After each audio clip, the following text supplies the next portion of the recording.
Good afternoon, good afternoon, good afternoon. So how does a fat black asthmatic gay nerd from the projects of Southwest DC end up on camera in front of 100 million households? It happens because of Guilford College. It happens.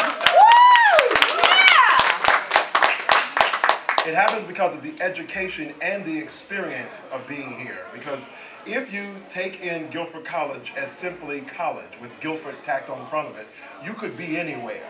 And that's a horrible mistake. If you just allow yourself to be anywhere on any campus, you're going to miss the fullness of this experience. Because Guilford is phenomenal as it relates to having some of the best faculty in the world. It's phenomenal as it relates to sitting in classrooms and getting some information and some lessons and some learning that you can't get anywhere else. But the truth of Guilford College is in the walk from Founders to King Hall on a fall afternoon when all of the leaves on the trees have turned gold and your life forces you to stop walking to take it in. The truth of Guilford is when you're sitting in an economics class, and the professor stops mid-lecture to take the entire class outside because this is a day that cannot be missed. The truth of Guilford is in the relationships that we have. So that my best friend who I met here at Guilford College on our very first day at Minority Student Orientation have an anniversary. So on every August 28th, we celebrate the day we met. Because if you really take in Guilford College, you're taking in a whole nother level of education. You might get your undergrad degree in the physical, but there's a grad level of experience going on, working in the psychology office with Richie Zwigenhoff and Kathy Adams and Joan Goodard. There's a life going on here that you really have to take in, and when you take it in, it forces you to take off the compartmentalized living that you can do when you don't have a brilliant liberal arts education. I came here as an accounting major, accounting. And every break that I had, fall break, a lot of schools didn't have fall break, Christmas break, sometimes even Thanksgiving break, I went back to my home in Washington, D.C., went to my good government job, because I've been working since I was 12 in the government, since I was 17. And because I was doing so well, by Monday I was at work, and everything that was my job when I was absent here at Guilford getting education, they left from me. So I was doing reports and graphs and filing and stuff that was left for me. And every time I came home for a summer break, I got an automatic elevation. So I left Guilford College, graduated, and a government job at a DS-9. I was 23. That's a position you shouldn't be getting until you're about 35. But because I was taking in this brilliant information here, they ascended me every year because they could see something was happening with me. That happening is Guilford College. And I'm not here because, I haven't been back to Guilford in a while. But I promise you, I speak Guilford's name everywhere I go because this experience here is dizzying when you take it in. Can y'all hear me? Can you hear me? Hi, let's stop looking at me. This is a dizzying experience when you take it in. You're sitting beside somebody whom you could know for the rest of your life if you experience them right. You're sitting on a campus that you can walk in and walk through, and it will make you shut up and see the presence of God while you're walking. God, Goddess, the Spirit, universe. There's something real that happens on this campus if you stop and take it in. So how did I transition an accounting degree with a English and Spanish concentration triple? I don't know what it was. I just liked the teachers I had, and so I kept taking them. Hello? I liked it because Carter Delafield, when I was in my when I was in my junior year English class with her, gave me a B++ one time because she gave me back the paper to get me to find the mistake. And it was that in my rushing and writing, I left off a period. And she said to me, "Your writing is too important to the world for you to miss such trifling things."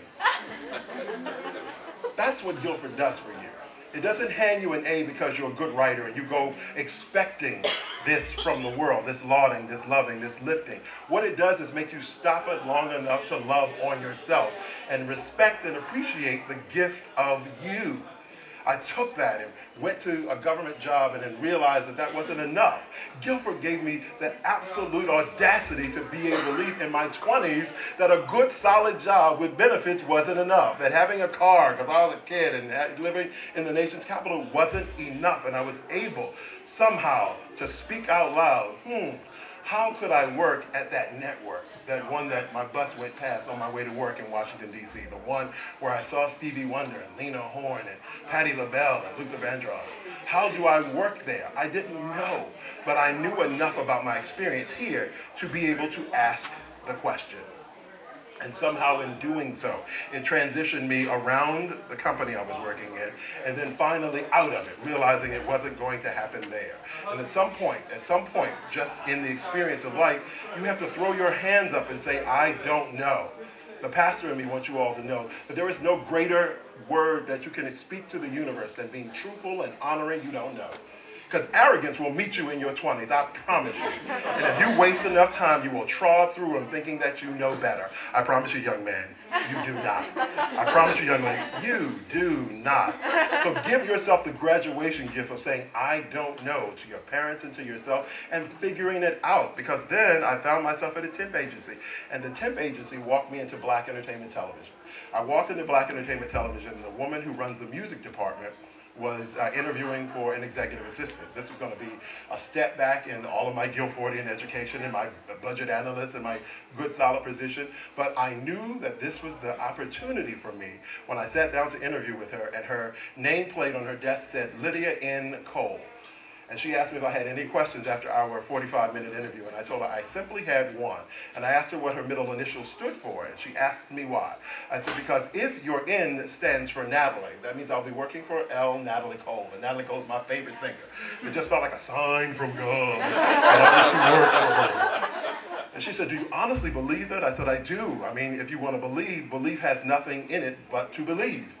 And she stood up and extended her hand to me. She said, well, welcome to Black Entertainment Television, because I'm Lydia Natalie Cole. And she said, here's what's funny for you, young man. I married Dr. Cole. I wasn't even born with his name. So stuff will move out of the way when you command it so with your Guilfordian self.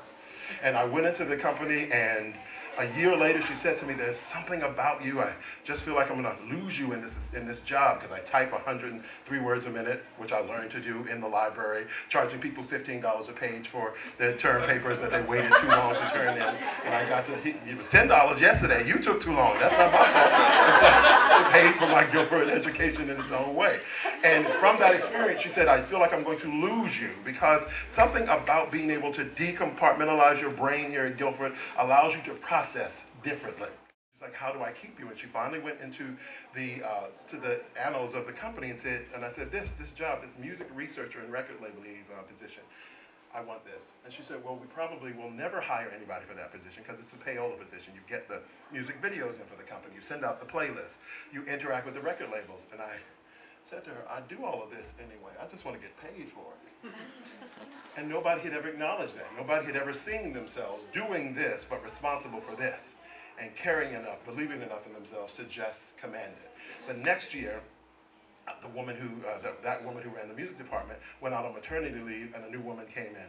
And when she came in, after people started to say, you can't trust him because he worked so hard for the woman before you, we had a great conversation. And she is the person who said to me, we have an exclusive interview with who? Natalie Cole. And we want you to go write questions. And I thought, this is what my whole Guilford experience was setting me up for. To sit and write questions, my English majors, write these prolific questions that will blow her mind and make her, nobody's ever asked me that. That's amazing. You must have gone to Guilford College. So this happens, and I write these questions feeling very James Lipton and Inside the Actor's Studio. Through a tree, what kind of tree? But that wasn't the question. And so she sits with the questions and finds out some stuff about Miss Cole that she didn't know, and she looked at me and said, and gave me two answers that I didn't expect. And this is a big thing about life, to be open enough to it, to have moments show up that you don't expect. Because she said, I've decided who's doing the interview. And I said, wow, who? And she said, you. I was like, wait, because I wasn't even on my own list. Hi, somebody. Any of the people who have the official job of being on-air talent, I thought, this was their slot, that was their lane. And then she said, then I said, well, for what show? She said, I don't know, create it. And in one fell swoop, my life shifted, and I created a show. And that show, I did the interview, and the interview was so big, because I said to Jada Drew as we were coming into Founders, I said, I remember the day in April of 1986 when I walked down to my mailbox, 07601 downstairs, and pulled out an envelope, and the handwriting was recognizable to me. And it was a letter that Natalie Cole had written me here in Guilford. And I freaked out. I stood still because I couldn't believe that somewhere in the world she had stopped to write me a letter. So fast forward to showing up at the hotel in New York to interview her, and she says, "Wow, the company let you come to sit in the interview." And she's like, "How cute is that?" And I was like, "Nope, I'm here to do the interview." She said, "Oh, no, hell no." She said that. I said, "Well, why?" She said, "Because you have probably forgotten more about my life than I will remember." And I said, "Well, I'll take you through it." She said, "You're going to take me through my life. How cute is that?" Fast forward, Natalie Cole airs. Natalie Cole's interview hits the air. Luther Vandross sees it and says, "I want to do that show." Luther airs, and so Anita Baker says, "I want to do that show." And then Lena Horne. And then a few years later, I'm flown to Copenhagen to interview Tina Turner. And I remember thinking that I learned this sitting under an oak tree, talking to Carter Delafield, to just be okay, talking to somebody I thought was outside of my scope of being.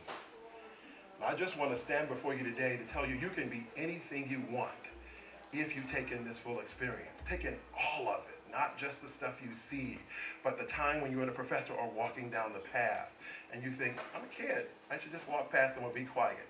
Engage them. When you're sitting still and it feels like peace, I promise you, you'll have enough days of confusion and calamity in your life. If you get the chance, sit up under that daggone tree and take it all in. Because when you can't get back to it, when you need it, it will come back to you. And it will center you and remind you to be still. There was nothing greater that I got from Guilford College than an IDS 401 class called Splicing the Mind-Body Split. And quite frankly, at the time, I had no earthly idea what these crazy Quakers were talking about. We had to take IDS 401 coming in, 101 coming in and 401 to get out. And we did this meditation stuff, and we learned to meditate and do something that was called going to level. And one night I did it, and was asleep the whole night, but mindful and aware. And it's like the only marathon I've ever run, I ran in my sleep because of that night.